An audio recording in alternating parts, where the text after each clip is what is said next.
Bismillahirrahmanirrahim. Elhamdülillahi Rabbil alemin.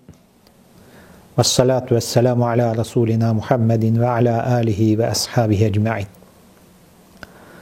Уважаеми брати и сестри мюсюлмани, месец Реджеп беше месеца, с който ние се разделихме, правихме ибадет на Аллах Субхана ва Тааля, защото той е предвестника на месец Шабан и Рамазан.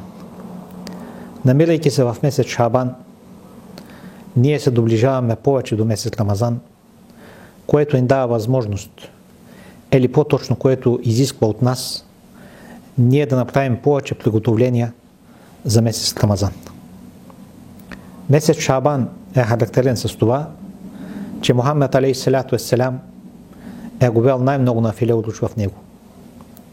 Характерен е също така с нощта Берат.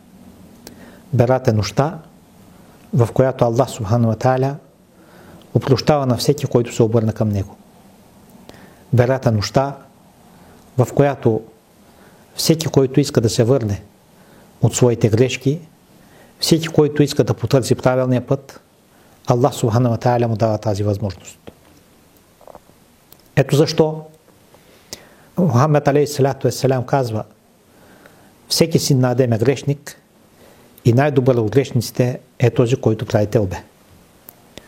В този аспект нека се опитаме да направим ревизия на това, което сме направили, на това, което сме постигнали и най-вече там, къде сме сгрешили. Аллах Субхану ва Тааля е пожелал човека да бъде слаб и да допуска грешки. Но именно в това се изразява неговото величие, че той прощава грешките на всеки, който се обърне към него. Ето защо, както в целия месец Шабан, но най-вече в нощта Берат, да направим всичко, което е по силите ни, да направим нашата равносметка, да се опитаме да спрем с тези прегрешения, които сме допуснали в нашия живот, да се обърнем към Аллах Субхану ва Тааля, преди всичко да искаме опрощение и заедно с това да искаме напътствие, да ни пази от извършването на грешките, които вече сме допуснали. Аллах Субхану ва Тааля е този, който озарява сърцата и душите, и ние искаме от Него да ни помага както в този месец, да достигнем и до Рамазан, в който, иншаллах, отново ще искаме Неговото опрощение, Неговото напътствие.